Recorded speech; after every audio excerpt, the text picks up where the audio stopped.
हुई कम ख्वाबी हिजरा में सातों पर्दे कम ख्वाबी तसव्वर खूब बांधा आंखों ने अस्तार तुर्बत का।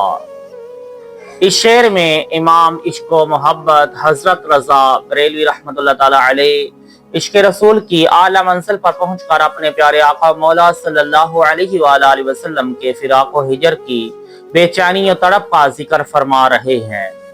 इस शेर के मिसरावल में लफ्ज कम ख्वाबी का दो मरतबा इस्तेमाल किया गया है। पहली मरतबा जो लफ्ज कम ख्वाबी है इसका मतलब होता है कि कम ख्वाबी यानी नींद न आने का मरज, और दूसरी मरतबा जो लफ्ज कम ख्वाबी है इसका मतलब होता है रेशमी कपड़ा, जिसको अवाम कुन ख्वाब भी कहती है। कुन ख्वाब का कुर्ता या कुन ख्वाब का पर्दा अवाम की इस्तिलाह में कहा जाता है, लेकिन दर हकीकत कुन ख्वाब का लफ्ज कम ख्वाब का बिगड़ा हुआ है।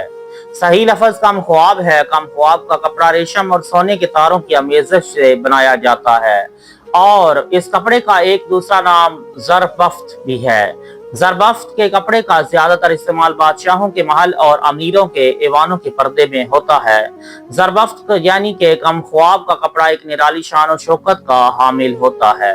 ये कपड़ा कीमत के एतबार से बहुत महंगा होता है, क्योंकि इसकी बुनाई में सोने की तार की आमेज़श होती है।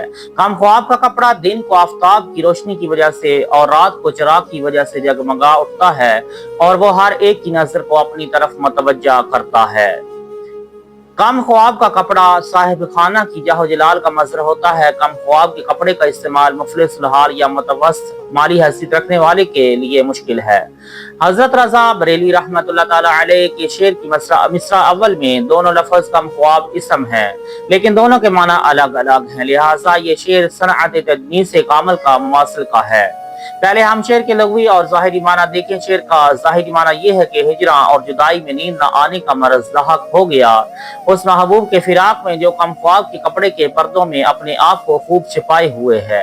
वह महबूब 7 पर्दों में पोशीदा होने की वजह से उसका ज़ाहिरी दीदार और निजारा मुमकिन नहीं, लिहाजा उसके उशाक महबूब की मुकद्दस कब्र के पर्दे का तस्वर अपनी आंखों में बांध कर लुत्फ अंदोज होते हैं। यानी कि तुरबत का तस्वर बांधने से आंखों में महबूब की तुरबत का जो नक्शा जमता है और तुरबत का जो साफ या धुंधला नजारा उभरता है, ये तो हुए इतबार लुगत शेर के जारी महना।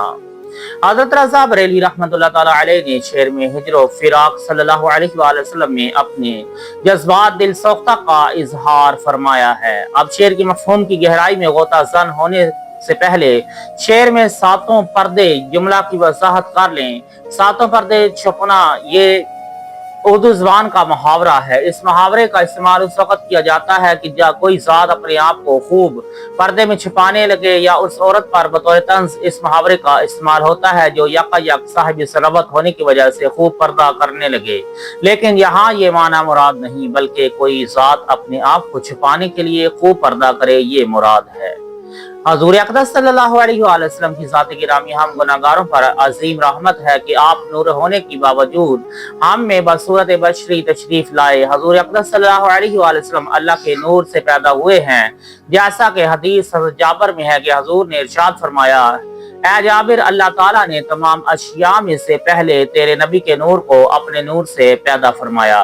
कुरान मजीद में इरशाद बारी ताला है कि क़द जाअकुम मिनल्लाहि नूरुम व किताबुम मुबीन, बेशक तुम्हारे पास अल्लाह की तरफ से एक नूर आया और रोशन किताब। इस आयत की तफसीर में इमाम अजल अल्लामा फखरुद्दीन राज़ी फरमाते हैं कि यानी नूर से हज़रत मोहम्मद सल्लल्लाहु अलैहि वसल्लम और किताब से कुरान मुराद है।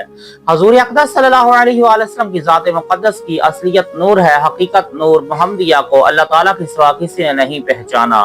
खुद हजूर अकरम सल्लल्लाहु अलैहि वसल्लम फरमाते हैं कि हजूर अक़दस सल्लल्लाहु अलैहि वसल्लम का फरमान है, लम यारिफनी हकीकतन गैर रब्बी।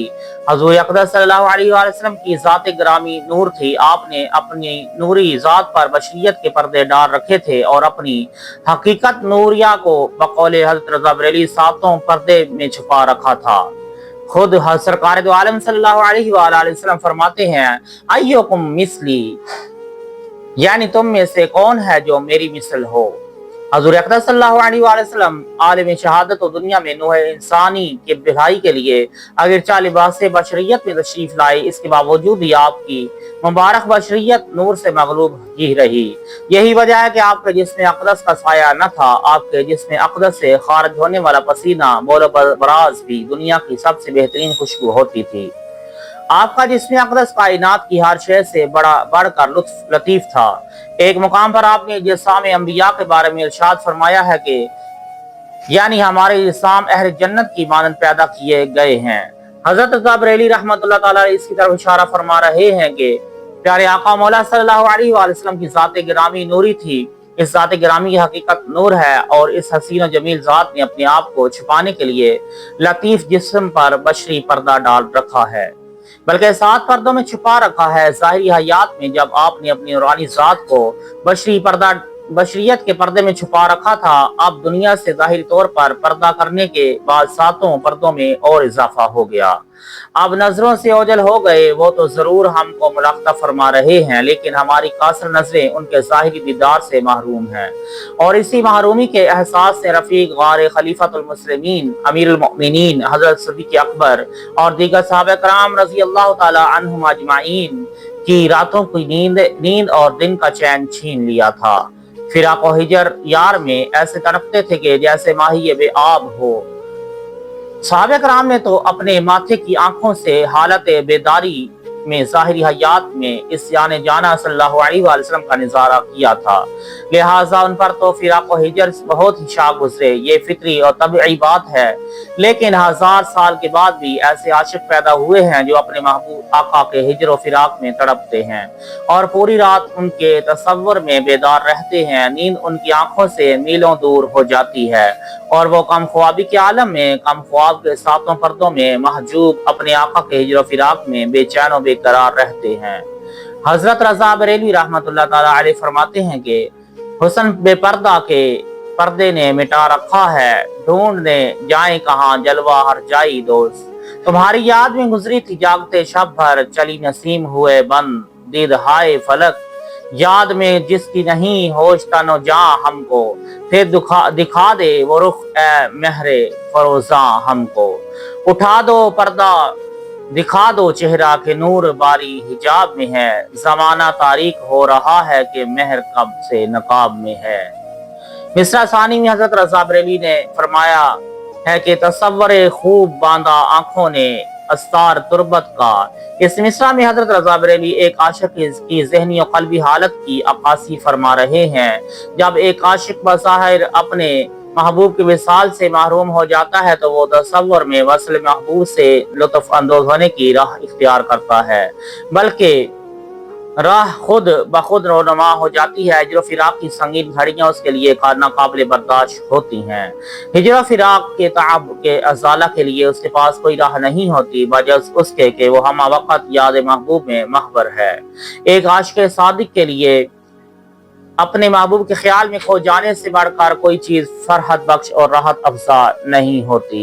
قلب حزین کا سکون صرف یاد محبوب ہوتا ہے۔ صحابہ کرام کے حالات زندگی کا جائزہ لینے سے یہی بات ثابت ہوتی ہے کہ انہوں نے فراق محبوب کی آگ کو یاد محبوب کے پانی سے راحت بخش بنا لیا تھا۔ جس کو دیکھو وہ اپنے کریم کی مداح و ثنا میں مصروف ہے، کوئی حسن و جمال رخ انور کا ذکر کر رہا ہے، کوئی خصائل کا تذکرہ کر رہا ہے، کوئی معجزات کا بیان کر رہا ہے، کوئی خلق کی نعت میں مصروف ہے، کوئی اختیارات و تصرفات کے واقعات روایت کر رہا ہے۔ الغرض عاشق ہر لمحہ ہر ساتھ اپنے آقا کے ذکر میں رطب لسان ہے۔ ان حضرات کے سود عشق نے ملت اسلامیہ پر ایک عظیم احسان یہ کیا کہ لاکھوں احادیث کا ذخیرہ سرمایہ علم و عرفان و ایمان کی حیثیت سے میراث میں انہیں عطا کیا، اور آنے والی نسل ان کے مطالعہ یا سماعت سے عشق رسول کی چاشنی سے بہرہ مند ہوتی رہے گی۔ حضور اقدس صلی اللہ علیہ وآلہ وسلم کے دنیا سے ظاہری طور پر پردہ کرنے کے بعد صحابہ کرام کا مرکز توجہ و ارادت مزار انور رہا۔ ان تمام واقعات کی تفصیلی گفتگو یہاں ممکن نہیں، صرف کچھ واقعات بیان کیے گئے آپ تک۔ اللہ تعالی ہم کو عشق محبوب عطا فرمائے، آمین۔